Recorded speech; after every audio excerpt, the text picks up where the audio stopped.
Now, we all know about GetUp, we know about Extinction Rebellion, but what about Advance Australia? This is the organisation that is trying to push back, and it has a brand new boss. I had a chance to talk to her this afternoon, slightly different location here than Bojangles, but well and truly, me and Alice and her in Melbourne. Her name is Liz Storer. She's going to be a rock star. Get ready. If you are looking for somebody to lead the fight, here is a brand new soldier.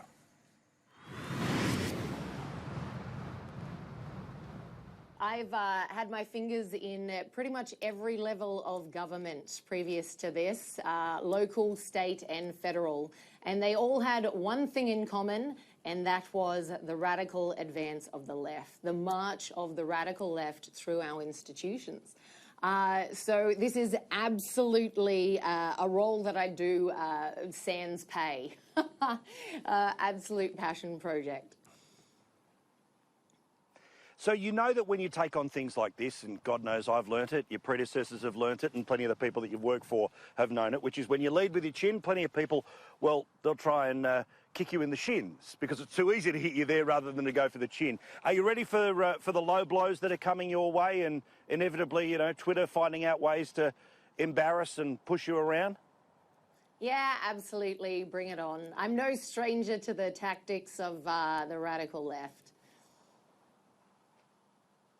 Now, it feels like the radical left is in such an ascendancy at the moment. I think that one thing that is always the case with the radical left is that they always get to a point where they overreach. Now, they can do it through trying to pretend to be respectable like a Bill Shorten, but he ends up overreaching, couldn't hide it. You see that the climate extinction protesters, it's not about the environment, it's about the removal of colonial systems of oppression, whatever the hell that means. It always feels that no matter how dominant they may seem, be it in our education system, how pervasive they are into our business communities, when it comes to convincing normal people, the reason why you have more than a shot, but you actually start, I think, with the head start with the Quiet Australian, is because these people can't help themselves. They see an inch and they take the entire road. Yeah, absolutely. Absolutely. And in that regard, they make our job easy for us, right? We see them eating themselves alive on a daily basis. So as you've mentioned, Extinction Rebellion is a perfect example of this. You know, here they are, they've got some main cities in gridlock, basically chucking a tantrum over their hatred of our democracy, which said a big fat no thanks at the ballot box in May to the insane amount of renewables they want in the name of polar bears. Now, something that I really admired about Advance Australia during the last election was, apart from the advocacy, apart from getting involved in the fight, it was relentless in exposing the tactics of GetUp. Because generally speaking, the way that GetUp has been successful in the past is by targeting lower level, first-term Conservative MPs. They were pretty successful in 2016 being able to do this in Tasmania. They screwed up at this election because, of course, they overreached. They went for Dutton. They went for Frydenberg. You know, Tony Abbott's a completely separate issue, but is that still going to be part of the plan, or have we grown through that phase and now it's about engaging with other parts of the political apparatus? Look, that's absolutely still part of the plan. We will be engaging with other parts of the political apparatus, as you put it. But one thing that we will be doing is going hard after the radical left in the ALP caucus. That's not unique to the ALP anymore. There's certainly some libs that have got targets on their back, shall we say. But the Labor Party is still posing as the centrist party it once was, and it's expose time for these guys. They're still posing, and we intend to expose them big time. They're on the record saying some radical socialist.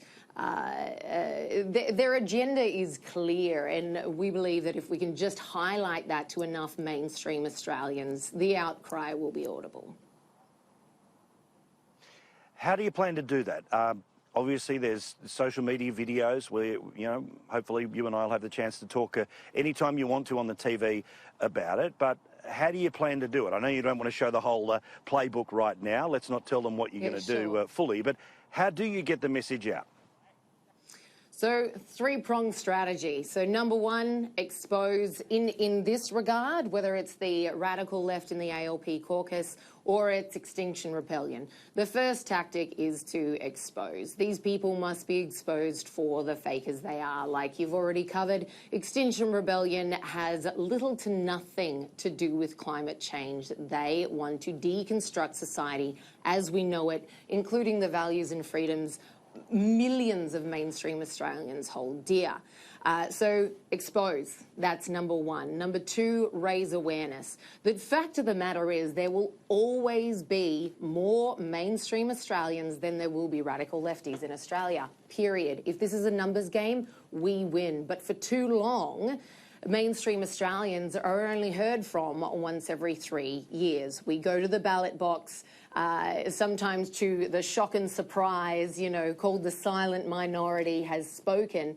But we can't continue that way. We can't continue business as usual. The left has risen to new heights of radicalism, and we've got to respond blow for blow. So we're looking to expose the fakers. We're looking to raise awareness amongst mainstream Australians who maybe otherwise wouldn't be interested or involved in politics. And thirdly, to mobilise that body of mainstream Australians to ensure our elected representatives know exactly where we stand on this and can represent us.